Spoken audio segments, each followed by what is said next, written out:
Hi everyone, welcome you through to Jag Sandhu on Enlightened Conversations today. Today I have got Tammy Kirkness, who is one of our new hosts, who's just joined us. Tammy is a life coach, someone who's come from a corporate background but has completely changed direction. And today I've got her as a guest and to learn more about her journey. So let's grab Tammy on to the live, and there we go.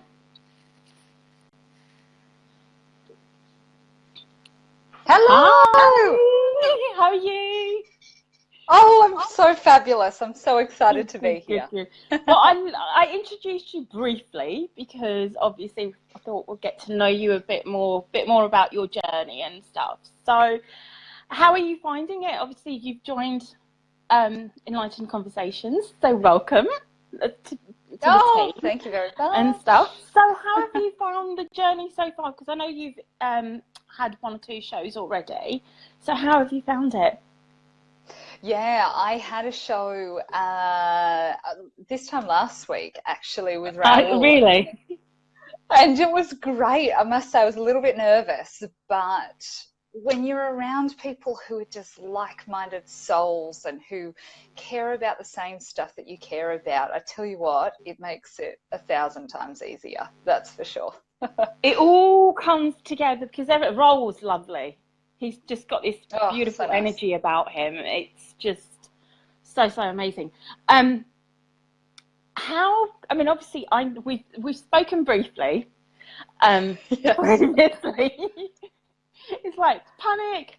So you come from a corporate background. So how did you kind of go from a corporate background to life coaching? Because I know you're a people person.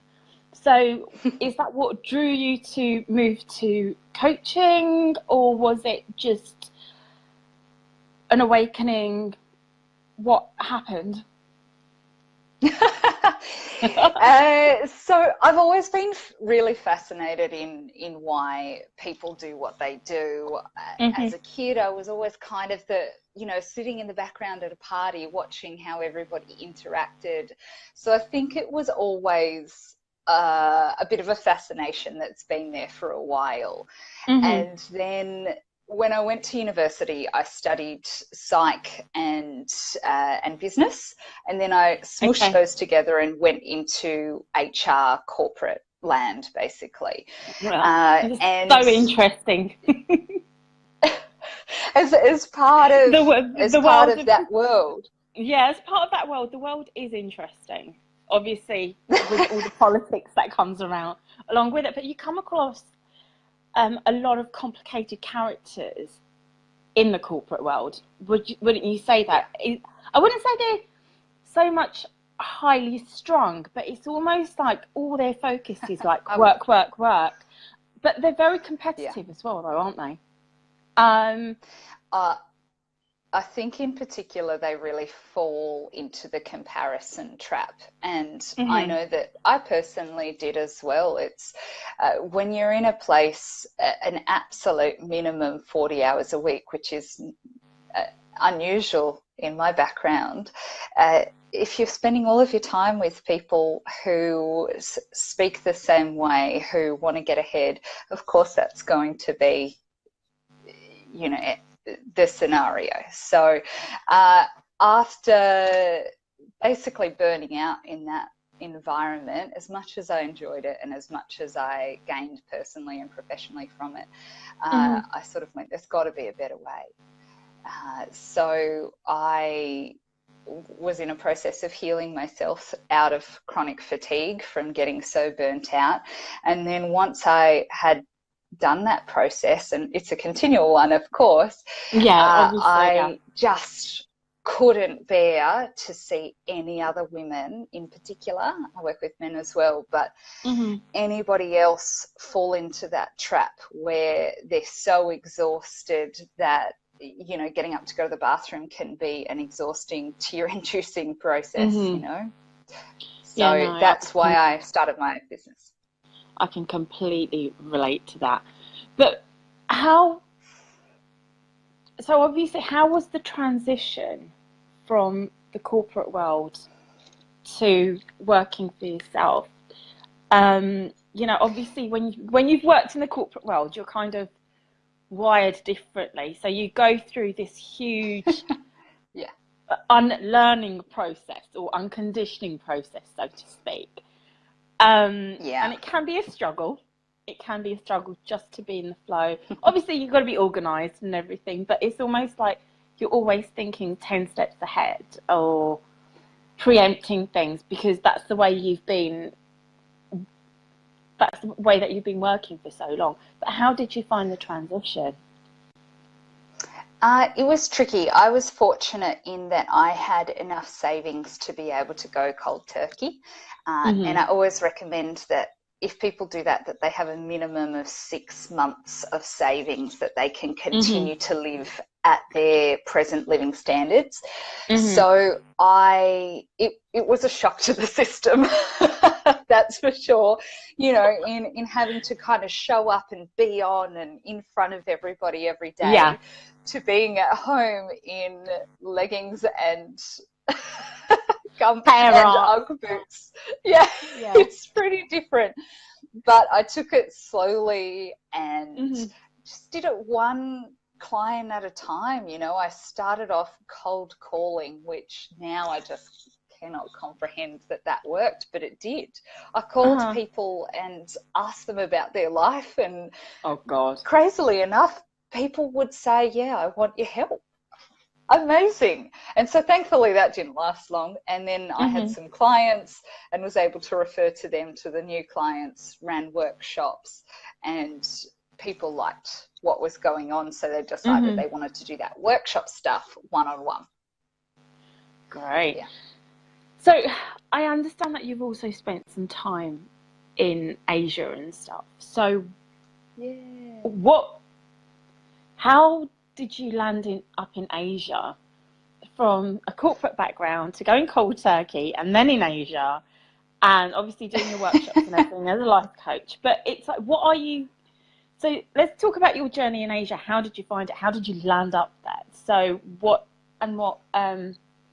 inspired you to go there? Or was it just a call for you to go to travel? Oh, look, I've always loved traveling, but with most of the major decisions or anything I've decided in my life, it's always just kind of fallen into my lap, which sounds incredibly lucky, but I think it's a case of saying, you know, how can I be the most magnificent version of myself? How can I help other people? How can I do things that inspire me and other people? And then that sort of helps. So the Asia thing, I was already doing coaching in the corporate world, and then one of my friends was working at a school over in Cambodia, and they were looking for people to help particularly the teenage boys get their confidence up and to be able to get out into the workforce rather than having no jobs and kind of ending up as youth on the street and falling into a bad pattern. So I was able to go over there and work with these boys. They were pretty reluctant, I must say, but one-on-one, teenage boys, totally, to be able to help them kind of get out of their own heads in one respect, and then also do the practical stuff. Do you have a resume? What's that? Okay, well let's sit down and physically write one out on a piece of paper, and then let's photocopy it. So that's what I did there, and then I also did my yoga teacher training in India too. So I love it. Oh, lovely. So where did you go in India to do your yoga teacher training? Down in the south in Kerala. So about that is a beautiful 2 part hours of away India. from Kochi. That is a beautiful part of India. Heaven. Did you travel anywhere else in India? Well, I went about a year ago back, to an ashram that I totally adore by my guru's guru over there. So that's at Sri Puran. Do you know it? That's in South India as well, isn't it? I suppose. Is it in South India? So it's 3 hours away from Chennai. Chennai, yeah, so it's kind of west. So my family is middle. Because, yeah, my family is actually from Punjab, so we're like North India. So, yeah, so that's where my grandparents moved from, like nearly, God, how many years ago? 50 years ago. And so, phenomenal. it's like, 50 odd years ago. So, being one of the first grandchildren to be born here, but still keeping ties with India and stuff, going back and forth now and again. So it is amazing. India is an amazing country. So it's like so big. It's like, where do you go and where don't you go? But how did you absolutely massive. So how did you find living out in India? Because obviously you said that you've gone back to the ashram. So what were you learning when you went to the ashram and stuff? And obviously that's probably had a big impact on your spiritual journey. How would you say it's impacted you? Big time. How would you say it has impacted you? Like from what you were when you were younger to who you are now? Are you a lot calmer? The feeling that I get with you is that you've always been very open-minded and you've always stood your ground. But how would you I think my mum would agree with the second one. Well, being an intuitive, so I'm just like, that's just what's coming through to me. So I was just wondering, but how did your journey to like Asia, like Cambodia and India, kind of change you as a person or change your approach to life? Because obviously we all go through phases in life when we've had like situations and circumstances have changed, through one aspect or another, whether it's through friends, family, a tragedy, not a tragedy, an occurrence has taken place and it's like kind of completely changed our direction in life. How would you say that you going to Asia changed you and put you on your journey to where you are now? I think the biggest way, and it's probably a lifelong journey for me, is surrendering control. As a recovering perfectionist and a bit of a type A personality, it's just wired in me to want to control everything. So from work to business to relationships to family, all of that. And I think my experiences in both of those countries helped with that. Even when I was doing my yoga teacher training, the first 2 weeks I was so wired and cranky and angry, in that people probably wouldn't have known, because I was very good at keeping a mask on, but we were taught by monks, which is sort of another layer to that. And they, at least the monks that taught us, they'd talk for one topic for 5 hours. And people would be sitting there wanting to go to the bathroom, wanting to get up and have a bit of a wriggle. And I was sitting there from an HR background going, oh my gosh, this is not learning tradition, this is not how we do it, this is not how people learn, don't they know? And my mind was just going 1,000 miles an hour, so furious that they weren't doing things the way that I would do them. And I was doing this one yoga class in the middle of the training, and then I just burst into tears, like these uncontrollable sobs, the shoulders shaking and the lot. And I didn't stop for about 15 minutes. And okay, we've lost Tammy. Let me try and get her back on. Hold on one moment. Great, this is what happens with lives. Let's have a look. Hopefully.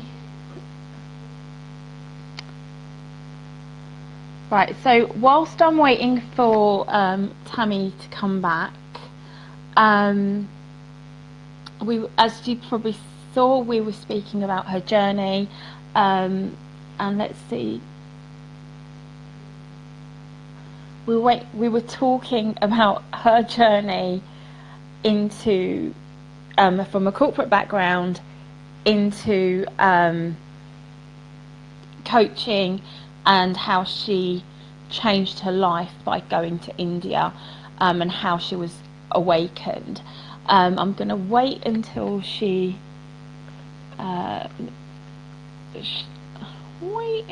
can come back, and then continue with our conversation. Let's see. So obviously we have got more guests coming on in the coming weeks, so I will be inviting some more guests over the next couple of weeks to speak about their journeys as well. Okay, Tammy, let's see if I can add you back on. Tammy, I can't see you properly. Let me try and find you. It won't let me add you, hon. I think you need to change your setting. This is what happens on live sessions, but it's all right. We will overcome this technological error. So let's wait until she...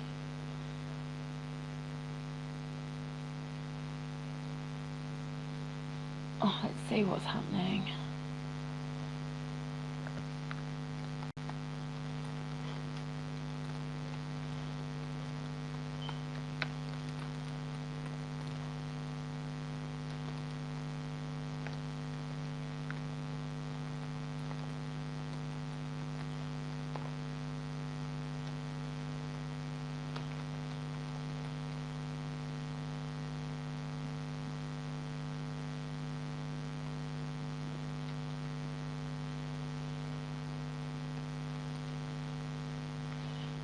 Okay, let's try and see if we can add Tammy back on.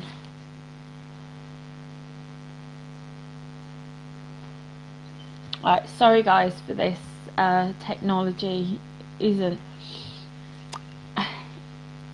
helping me today. So hopefully we'll have Tammy back on.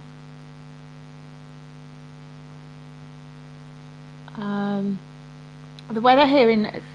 Just so that you guys know, I know it's almost 8 o'clock out in Australia.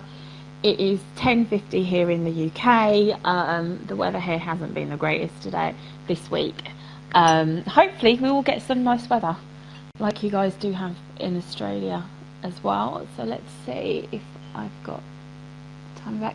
So whoever's joining, say a quick hello so I know who is on, and welcome. Just going to wait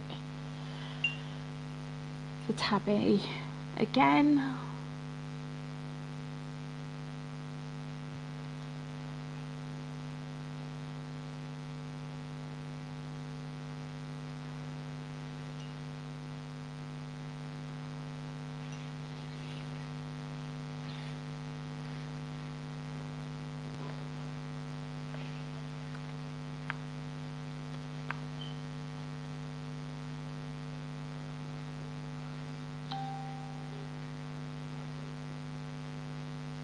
Okay, we've got Tammy back. So hopefully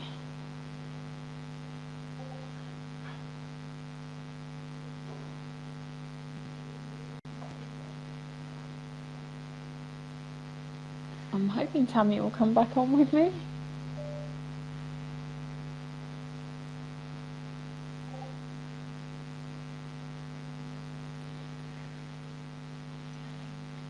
Some just technical glitches, but what I'll do in the meantime is we have got,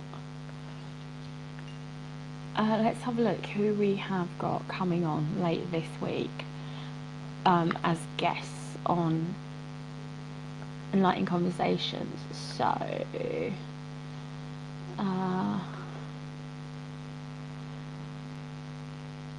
let's have a look. Right, so later this week, Michelle is going to be in conversation with Steph Nassis on the 3rd of May. So you guys can join in and watch Michelle with Steph.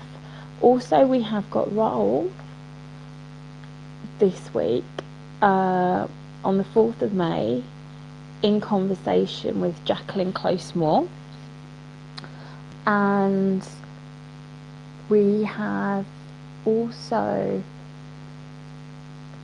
got Rahul again on the 7th in conversation with Marissa Delisso. So we've got quite a few lineups coming up, so that should be quite exciting. I definitely love watching Rahul and Michelle when they're doing their shows, and the individuals who are coming on, they're just amazing people who are enlightening the world one conversation at a time with everyone else. I will be bringing, in future shows, I will be bringing on people to speak about womb healing, DNA activation, and also psychic development as well, and also transformational coaches who have transformed their life through the work that they've been doing, and other people's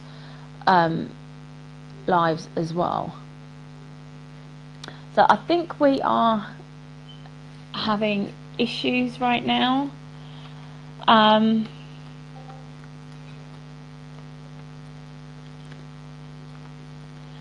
But I think I may have to come back live again. I'm just waiting to see if I can get Tammy back on. If not, then I will try again afterwards. Try again. Okay, I don't think I'm gonna have any luck getting Tammy back, but I will. This has been one of the shortest broadcasts, but I will try again. Right, okay, I'm gonna have to log off, and I will try and get Tammy back on. So if you guys could bear with me, that would be very much appreciated. Okay, thank you. Hi. Technology. Oh man! It's like 1 minute we're talking, the next minute you've disappeared. I had absolutely no clue what happened. I was sitting there like a mad woman, doing everything with 1,000 screens around me. So sorry for anybody who was watching.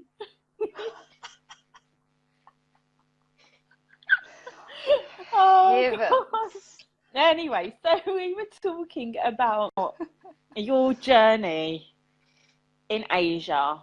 Like as you mentioned earlier, you went to Cambodia. You also spent time in India, and recently you went back to the ashram. And I had asked how your time there had changed you as a person. So you were talking about, if I remember, you were talking about being there, learning yoga, and in one of your classes you just burst into tears. What caused that? What a fabulous time for the video to cut out, hey? Yeah. Maybe Spirit what I now understand.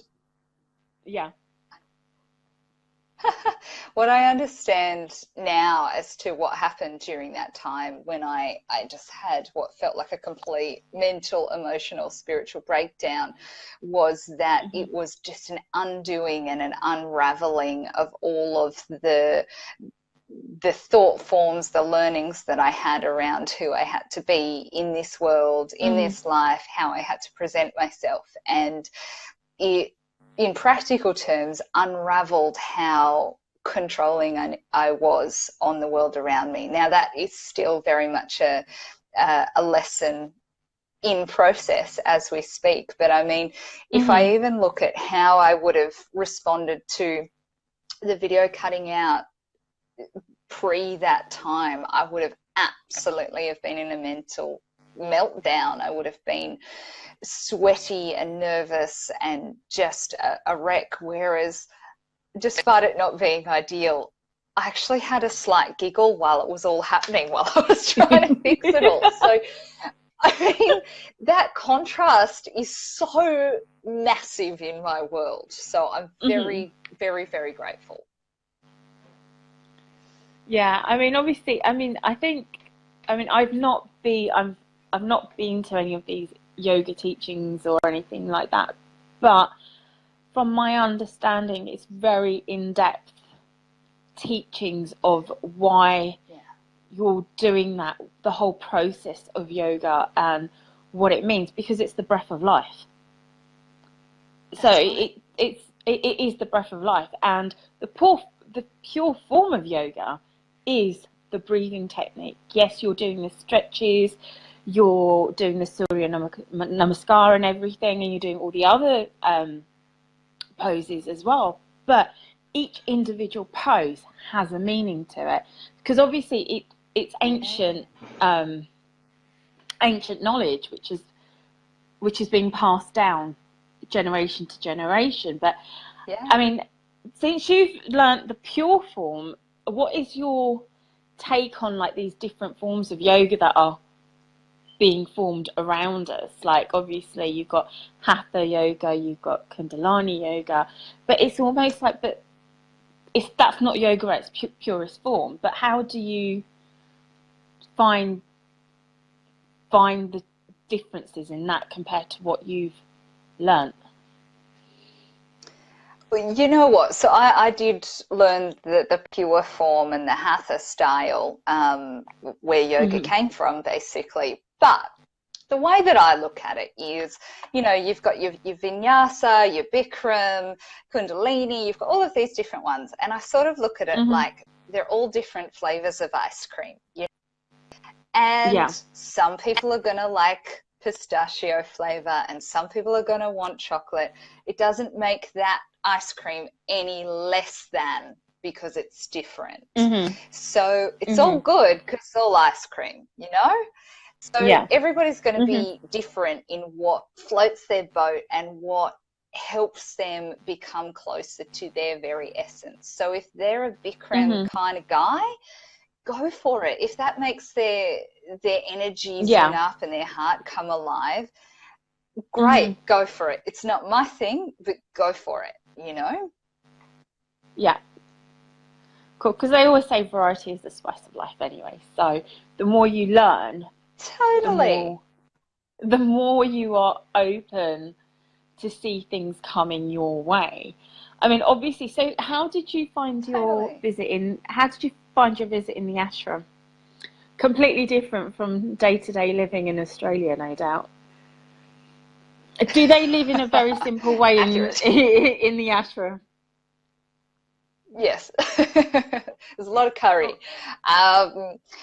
I found it amazing and really very soul enriching. There is just this undeniable essence in the air that's like walking through magic, and miracles seem to occur on a daily basis in this particular ashram, and it's just a thinner veil between us and all of the other amazing stuff that's going on in the universe there. Whereas here, it's like, well, sort of in Western culture, it's like all of the stuff that happens day to day. So traffic and work and arguments and all of these sort of things seem to cloud up the energy space a lot more than when I'm in an ashram or a holy place or a spiritual place, for sure. I mean, do you find that as well? I do definitely find that. I mean, obviously, having been born and brought up in the UK, like whenever we've been to India, it's a completely different ball game. But I think, but what I found is having come from like a spiritual family anyway. Like all my grandparents were very spiritual in their own way and everything. Even though I've lived in the UK all my life, I have experienced miracles here, not just over there as well. So maybe it's just the essence of who I am in the family. But it's just, I think, depending where you go. I mean, I remember going to India a couple of years ago. We went to Shirdi. I don't know if you've heard of Sai Baba. Right. Sai Baba from Shirdi. We went there, and it was such an amazing experience. It was such an amazing experience just to be there. I mean, even going to the Golden Temple in Amritsar, it's just an amazing experience. And the sense of peace that you don't get that anywhere. You know, there's very few places that I've been to where you get that essence of being at one with Source, you know, or one with Universe or God, however you want to describe it, you know, and also the people they have there as well. You know, it's like there's this inner peace that they have around them. I mean, near where I live here, there's a monastery, and whenever I need that serene calmness, I go to that monastery. They have this meditation place there. I mean, it's like a medieval kind of environment there, and it's just so beautiful. Amazing. So it's just like being at one with nature, you know. But the essence, I think it's amazing. Having having the right people around you that has that impact on you as well, I feel. I don't know how you feel about that. I mean, have you met did any of your friends go with you to the ashram, or did you make friends there who are from Australia who you meet up with still? And how do they find it? How has it impacted their journeys? I have a spiritual teacher here in Australia, and even though it's non-religious, non-denominational, the ashram does follow a lot of the Indian mythology and spiritual traditions. So it wasn't quite the shock that I think maybe somebody else would have in that, you know, I have a wardrobe full of Punjabi suits for when the need arises. So I went in a big group. I have so many and just places to wear them here, quite frankly. So I went with a group from the ashram, and I think that really helped bridge the gap of the cultural differences that are in ashram life, in Indian day-to-day life, and then the Australian day-to-day life that I'm used to here as well. So it was amazingly special, and you know, one day there felt like 5 days as far as learnings and growth and the highs and the lows and the tears and the laughter. So I felt really special in that space, for sure. I mean, it's a journey within itself. It's almost like you're kind of cleansing your soul, if that makes sense. It's like you're cleansing your soul from I don't know, materialistic ties, from burdens that you don't need anymore, things that don't matter. And would you find that over the last couple of years, as you've been more immersed in your journey, that it's made you more freer, and you're feeling more relaxed now than what you were a couple of years ago. Absolutely. But it's one of those double-edged swords in that yes and no. I find that every time I get to a layer where I go, oh, I got this, another layer of clearing comes up ready to go. Yeah. So as soon as I think, you know, I think in a relationship, for example, I'm like, I'm all over this. I got this. And then another thing comes up and I go, oh, hang on a second. I thought I had that sorted. So yes, absolutely. Much calmer, much freer, but with that. Yeah, but it's that continuous, like you said, it's like shedding the layers continuously, unlearning what we've learned, undoing the conditioning, because obviously if you think about it, we are conditioned beings from what our parents have been conditioned to, what our grandparents were conditioned to. So it's like we're undoing everything from one generation to another to another. And we are becoming a lot more aware on a conscious level, whereas 20 years ago we probably weren't as conscious. But how are you finding working with clients? How would you approach your clients with your learnings, and do you find that there's resistance with them, or are they kind of on the same level? Or, I mean, obviously not everyone's going to be on the same level, but are they open to learning and the changing and the transformation that they want in their life? Because I know that some people, they want to, but then there's that resistance to change. They want something to change, but then there is that resistance. How do you overcome that with them? Oh, I think everybody has resistance to change, no matter how spiritually evolved they are. I think so. With your first question, my clients are totally on the journey, but something that I do before every client session is that I say to the universe, please use me as a tap through which universal guidance, wisdom, learning and healing flows through in the exact flavor that this client requires. And that always makes me feel a little bit more held when I'm running a session, because not every client needs an energetic healing. Some of them need to sort out their LinkedIn profile. So we don't need to go through basic tenets of yogic philosophy. They absolutely don't even need to ever hear that probably in this lifetime. They just need to ask for forgiveness from their estranged mum or something. So every client session is totally different, and some of them aren't going to require that, but they're always open to new and out-of-the-box styles of coaching, because I won't take a client on unless they're ready to change, which the way that I measure that is if they're just over it.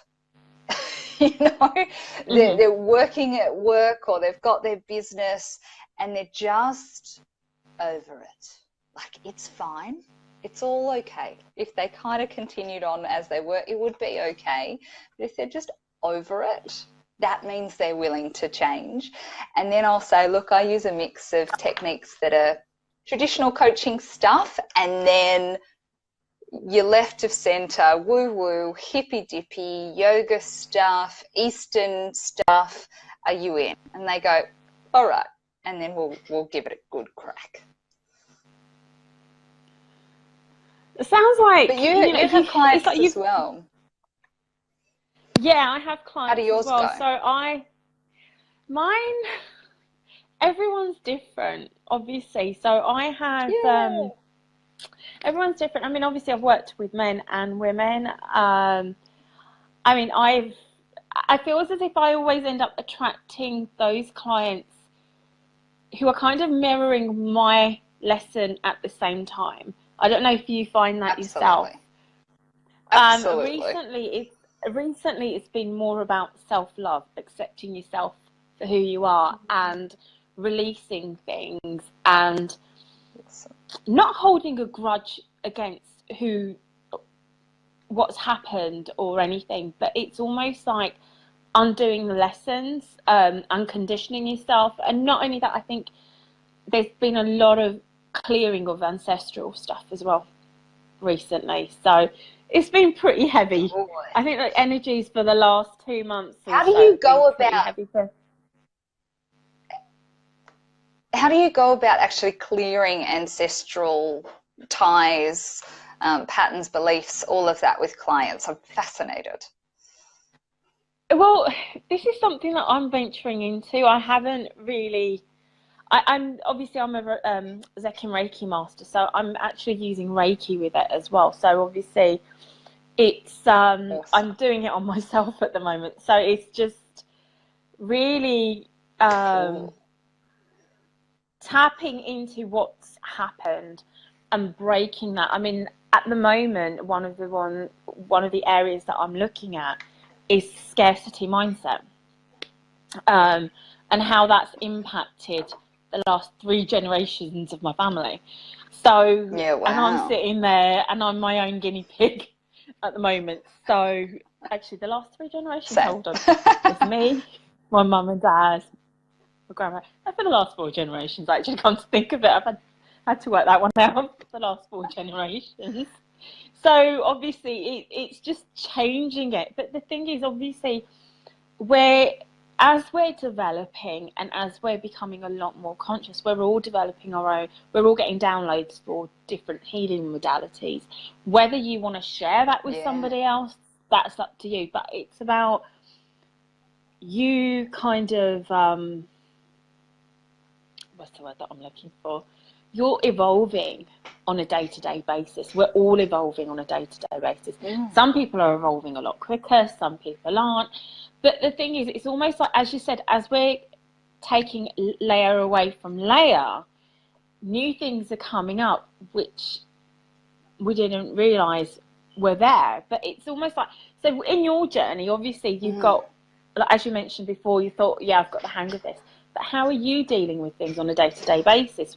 Like, if you're peeling one layer away and a whole load of other things come up, how do you deal with it? I mean, because obviously being a coach, it's being mindful, and there's a lot of mindset work and also limiting beliefs. But do you find that sometimes the limiting beliefs come up? Are you doing a lot of mindset work?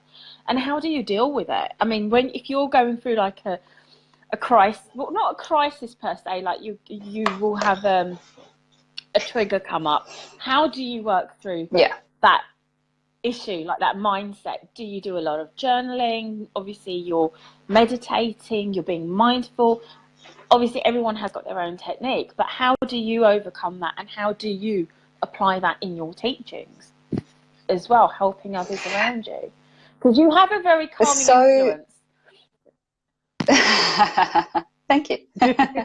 So, I mean, I have as I'm sure you do too, a very big toolkit of what I use dependent upon the day and the situation and the feeling and the mindset and all of that sort of stuff. But probably the most common one that I use is the style of energetic healing that I do sometimes with clients as well, which is it's referred to as Ignite Your Spirit therapy. And so if you were my client, I would say something out loud like, I now release, you'd say, I now release all stress and anxiety related to scarcity mindset, for example. And so you can do that face to face with people, and I definitely do that with clients, but I also do that at home. So if I've, let's say, a scarcity mindset, I've fallen into that, you know, I'd sit at home, you know, I'd hold some crystals, I'd pop some incense all around,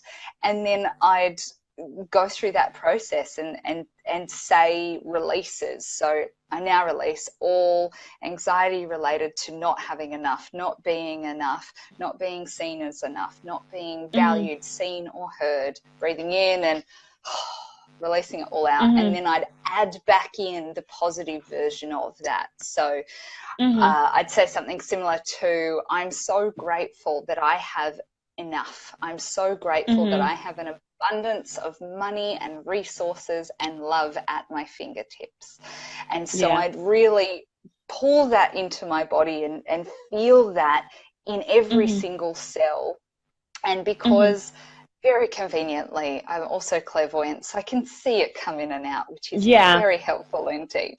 It does help. It does help. But sometimes I think everyone's like, oh, you're so lucky to be an intuitive. And it's just like, well, it's not. There's two, like you said before, it's like a double-edged sword. You know, I think we've all been through our trials and tribulations in life. It's not our journey necessarily hasn't been easy. Everyone, you know, everyone's like, oh yeah, but your life is perfect. But you've got this gift. You can tell what's going on, but they don't understand that there's this panic going on underneath, and they don't understand what we've been through to become who we are and where we've got to. So it's like, your journey as an intuitive, how have you found it? Obviously, some people I feel it's been tricky and challenging. Some people have found it painful, you know, some people, but it's almost like you've got to find, it's like, it's been tricky, but would you say that you've kind of drawn strength from everything that's happened to become who you are now? Would you say that you've been through the lows where you've just lost yourself completely and you've not wanted to do anything, but it's taken you a lot to find yourself again? Yeah, I you know, the classic dark soul of the night. Absolutely, I've definitely experienced that, and I think it's sometimes from great depths and incredible strength of emotions on the negative side that we can really pull our strength, learn and grow, and then in our case be able to help other people as well. But I believe that the lessons match the spiritual age, you could say, of the individual. So I believe that nobody's given a lesson that they can't handle. So, you know, kids in year 12, they're given calculus maths problems. Kids in year 1 are given 1 + 1 and 2 + 2, and that doesn't take away from the lessons of either of those individuals. That's where they're at, and that's what's going to help them evolve and grow. So I'm very grateful. It is a tricky road, but I don't think it's less tricky for people who aren't on the spiritual path. I think they've just got a different flavour, if that makes sense. Yeah, no, that definitely makes sense. It's like, obviously, we're all here to learn our lessons, good, bad, and the ugly, no matter how they are, you know, but it's all for us to become the person that we ultimately need to be, for our higher self, or the betterment for ourselves and for others around us. I mean, obviously, you wouldn't be where you are if you hadn't gone through what you had been through in life. I wouldn't be where I am at this stage, and we wouldn't be connecting either. Exactly. It's all family. So it's all family. So everyone, it's like everyone's got their own approach to things. You know, some people see things as half full. Some see the glass as being half full. Some see it as half empty. So it all comes down to perception and mindset. Obviously, there have been moments, which I'm sure you'll agree, where you've seen the glass as not half full but half empty. But then obviously working through your emotions, you've overcome it and everything. But what are your plans now? I mean, what would you say? Where would you... Okay, what's coming through? Okay, so how would you want things to change around you over the next 6 months to a year? Because obviously I feel as if you've got plans for expansion. Are you going to go back to India and do stuff? What are you planning on doing with the work that you're doing? Because obviously it's like you're doing fantastic work with people out in Australia, and I'm sure you've probably got clients overseas as well. But are you planning on going back to Asia as well? India, Cambodia? What are your plans for the next couple of months or the next year or so? Well, I definitely have clients around the globe, which is lovely. I was just Skyping a client probably down the road from you in London just an hour ago or so. So I love the global concept, but something that I have noticed is working one-on-one, while it feels fantastic and makes massive impacts, is that I've always had this calling to make a really global impact. And so something that I'll be releasing in the next couple of days is I've created an online course called Learning to Manage Your High Functioning Anxiety. And so that is aimed at individuals who have anxiety-based symptoms, who are still very, very capable of functioning at a high level. You know, outwardly they'd be seen as very successful. They can get things done. They're the go-to person. They never say no. They're always held in quite high esteem. And so I've created a course that I'm literally about to hit the button on either tonight or tomorrow. Okay. Things. Hello. Third time's the charm. Heavens above. You know. Third time lucky, I hope. Third time lucky, I hope. So let's see what we've got going. Right. We've nailed it. We've nailed it. Like, come on, this is like third time lucky, and hopefully, like, you know, we've had some people jump on and everything, so that's been quite good. But it's just like, this is technology for you. And I've never had this problem before, and I'm sure you haven't. I know Michelle has. Me neither. I know Michelle has had some issues before in the past. My goodness. It's just so funny. But anyway, we were talking about journeys and stuff. So obviously everyone's journey is different. You know, some people, you know, trials and tribulations, and you know, everyone's at different stages. I mean, I don't know if you're finding this, that people are becoming a lot more conscious on a spiritual level. It's almost like they are leaving their old belief patterns, their old thought patterns behind, and embracing a more open mind towards things. And their philosophy of life is changing as well. Are you finding that? Yeah, I think it's probably the openness to experience is increasing. The general curiosity is definitely up-leveling in my experience. And if I look at, so when I worked in corporate, I remember offering a mindfulness workshop about 8 or 9 years ago. And I remember there was just so much resistance to it that, you know, I almost had to pull people in, not quite kicking and screaming, but if you come, you know, I'll owe you one kind of thing. Yeah. Whereas now I get booked all the time to run mindfulness and meditation workshops in large corporates. So what a change. That really demonstrates that the appetite for understanding ourselves and getting closer to a calmer, more authentic version of ourselves is absolutely on its way. What do you think that people are being more open to it, because there's a lot more stress in everyday life?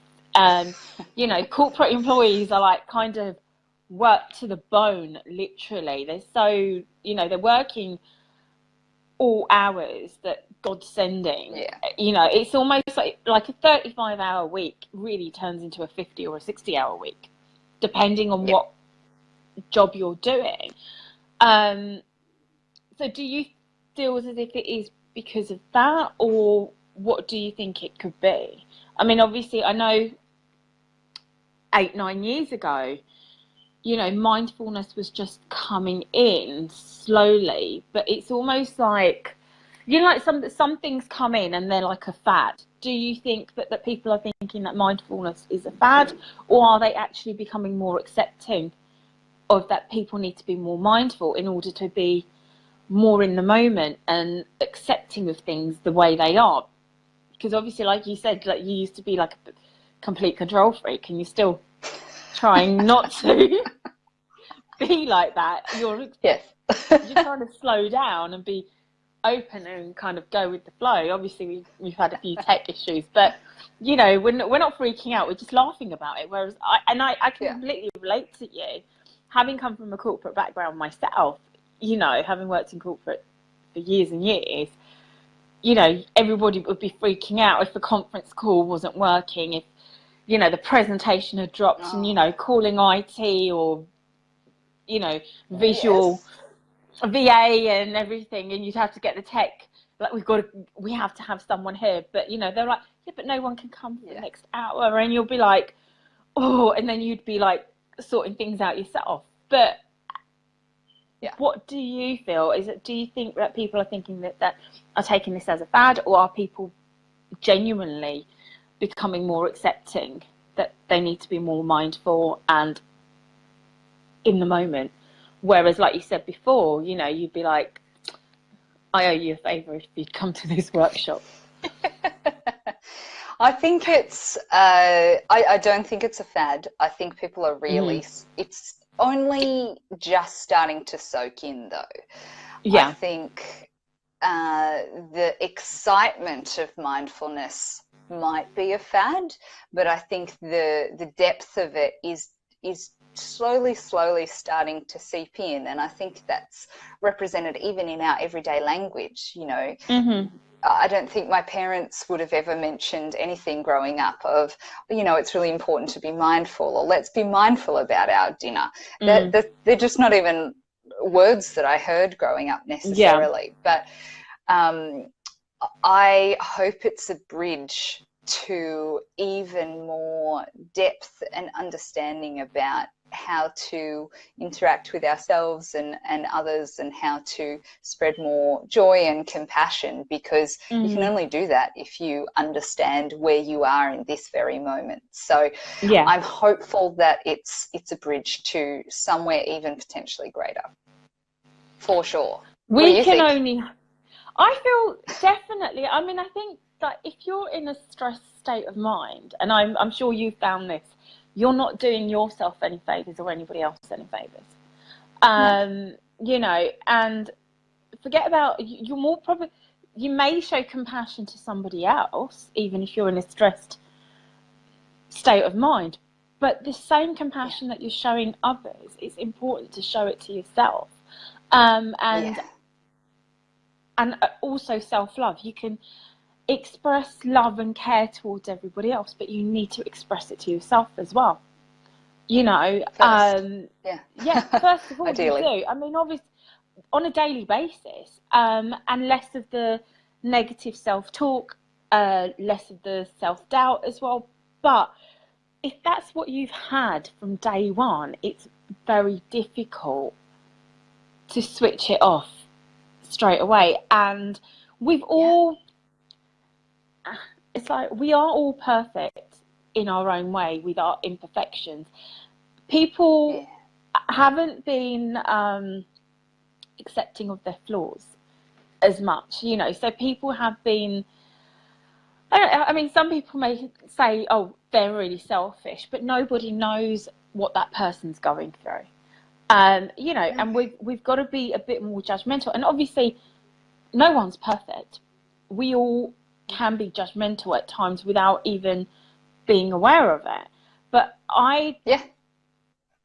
what I've found a lot more recently is that people need to be a lot more self-loving towards themselves. I mean, like recent clients that I've had, they're always looking for the happiness outside, but they actually need to find that happiness inside. They need to be nurturing themselves on the inside instead of looking for approval from outside or other people giving them that love.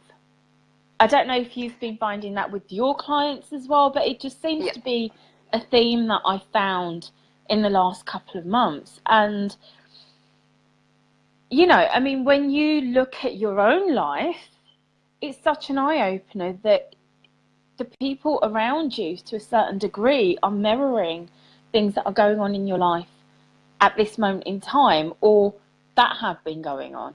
So obviously it's constant work in progress. I mean, with my clients, I've always said to them, you've got to remember that you are Project Me, and you are a continuous work in progress, and that you are the most important project that you can ever work on.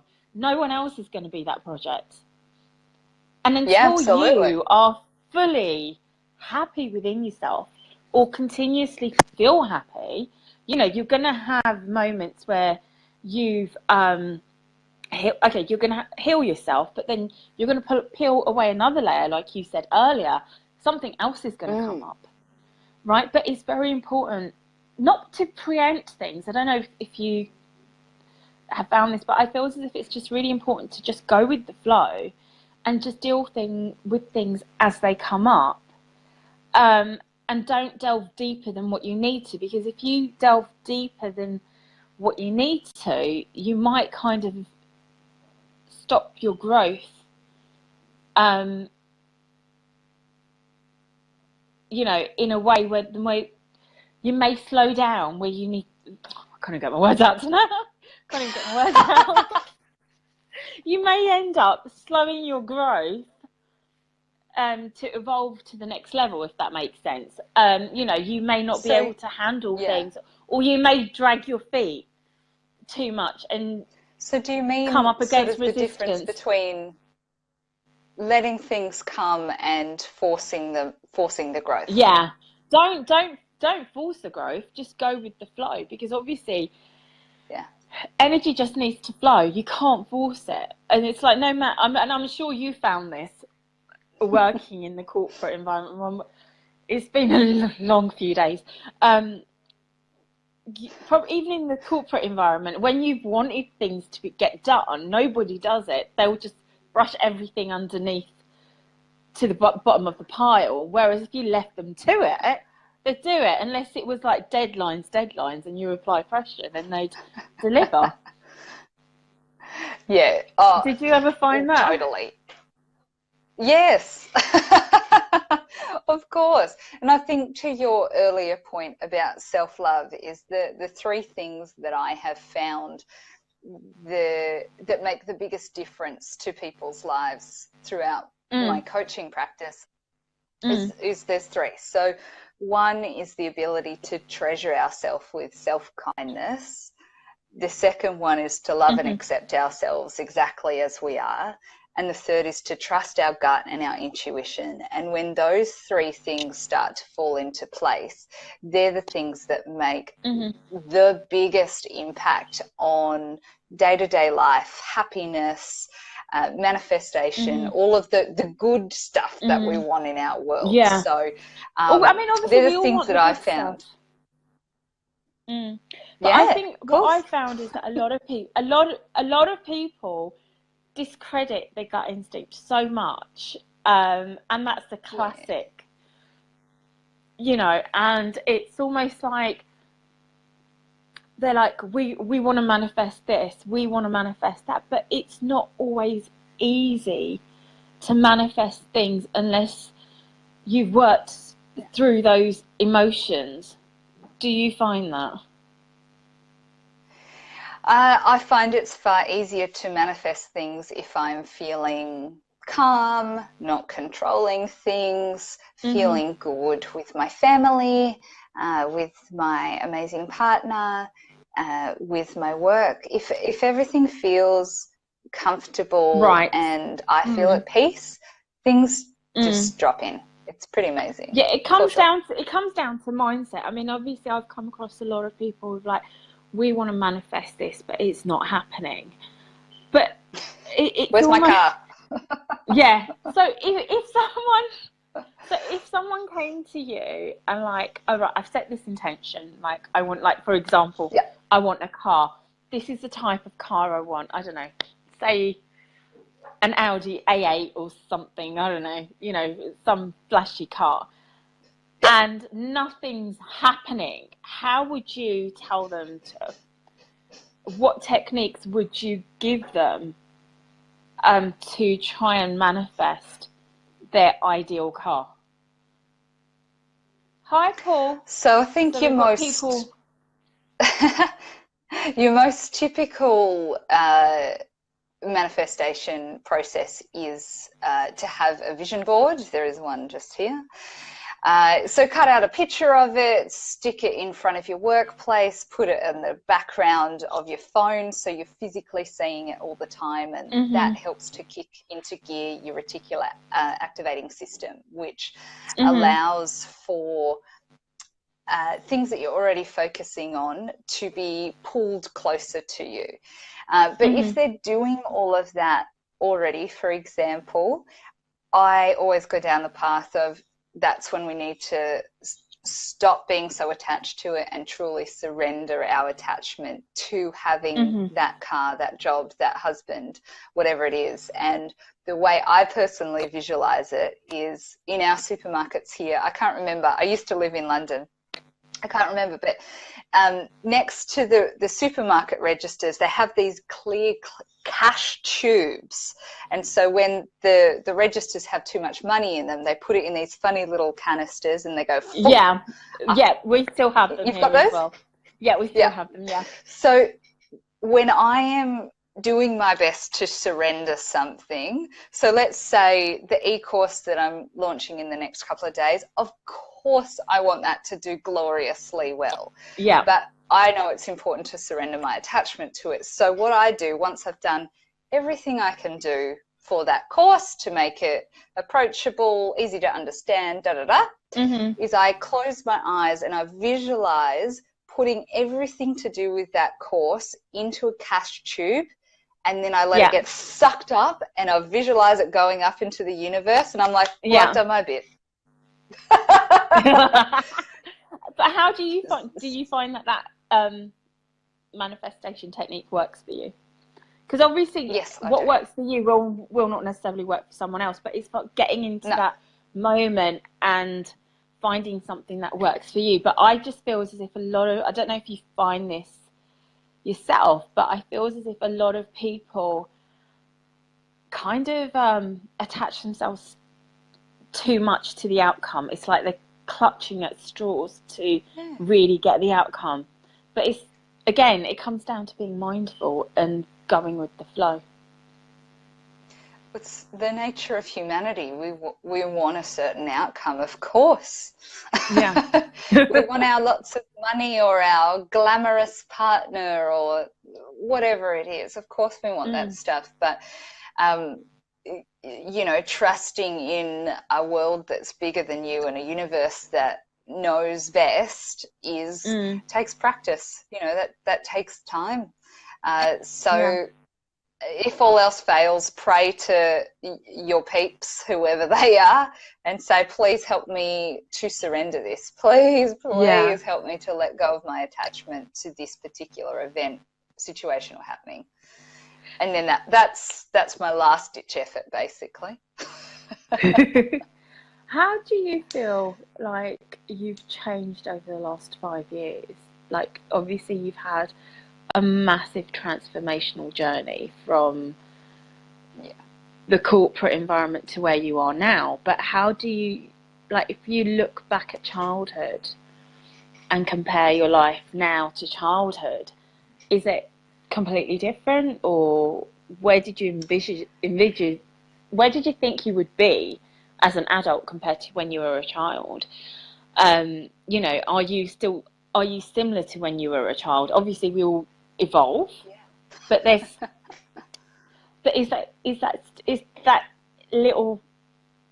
is is that inner child Tammy still there? That was that Definitely. bright, sparky, that's more happier now than when you were in the corporate world? Or was little Tammy stressed out when you were in the corporate world? Little Tammy was stressed out as little Tammy. So I was I was a bit of a nervous child even at high school. If I didn't get the scores that I wanted to get, it was the end of the world, But I think I am still the same individual, but softened is how I'd respond. Yeah. So you're a lot more calmer than what you were, but still on edge at times.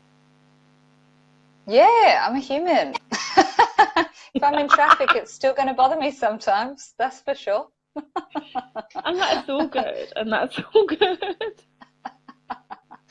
I read somewhere that it's that it said you don't actually want to learn from the master. You want to learn from somebody who's learnt their way to get there, because the master doesn't understand the process to get to point A.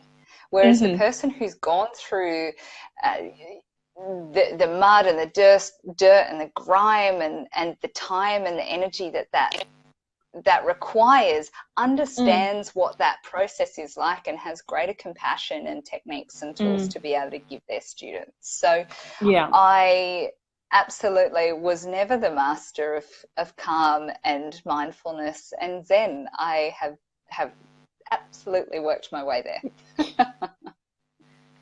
I think we all have. It's like, if we didn't go through all that, we wouldn't be who we are now. We wouldn't be able to relate to people who have been in corporate environments. I mean, when we spoke originally, it was like, do I need to prepare anything? I was like, no, we're just going to go with the flow. And you were like, I'm still learning. Oh my gosh, that's so true. And that was only a couple of weeks ago.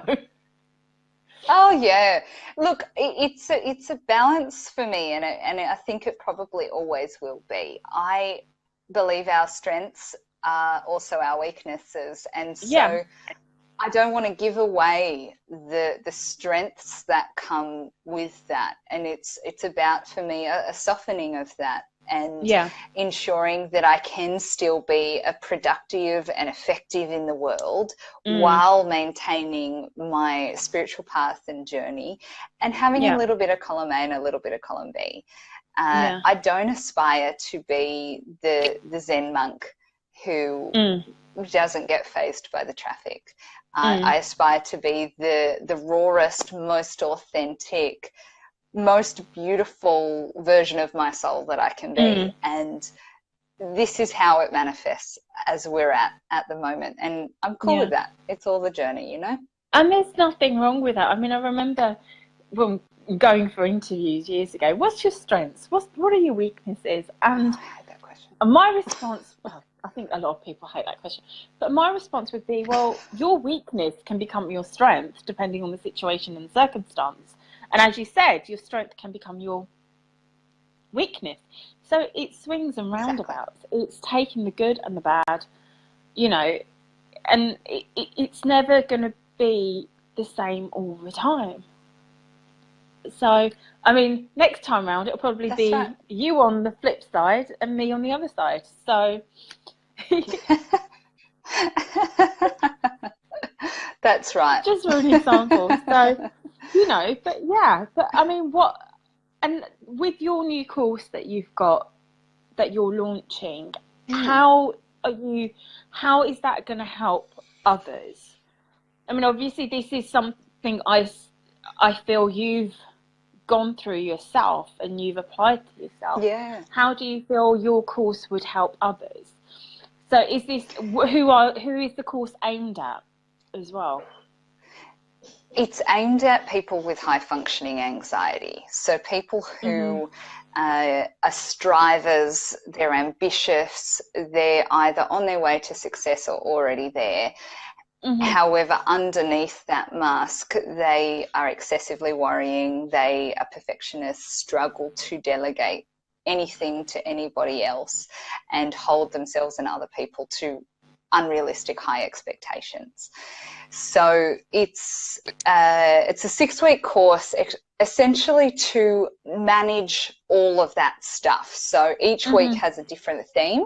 So for example, the first week is on managing your perfectionism, and then the second week is on releasing the grip of holding all of your nearest and dearest to the high standards that feels natural and normal for you. So the relationships in your world, you know. So each week has a different theme, and then they build on the techniques that they learn each week. And there's also a live healing and clearing meditation to be able to clear some of those etheric and energetic blocks that are going to come up and are already there as we're going through the process as well. So I'm super proud of it. It's amazing. I'm really proud. It's awesome. It sounds exciting, though, definitely. It is. So, So when are you launching it? In the next couple of days? Today? Tomorrow?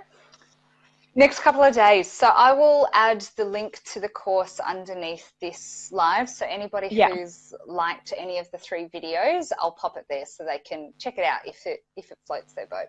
Yeah, by all means. So if anybody wants to get in touch with you, how can they get in touch with you? They can go to my website, visionscopecoaching.com. I am on Facebook under Vision Scope Coaching, and send me an email, text, anything at all, and we can have a chat about what is going to best help them achieve their full potential. Okay, great. Well, thank you very much, Tammy, despite our little technological hiccups, but we've got there in the end in 3 separate videos. But hey, it's all good. Hopefully it's all good. It's all good. That's the way it was meant to be. Testing your patience as well, I think. It hasn't affected me. It's all good.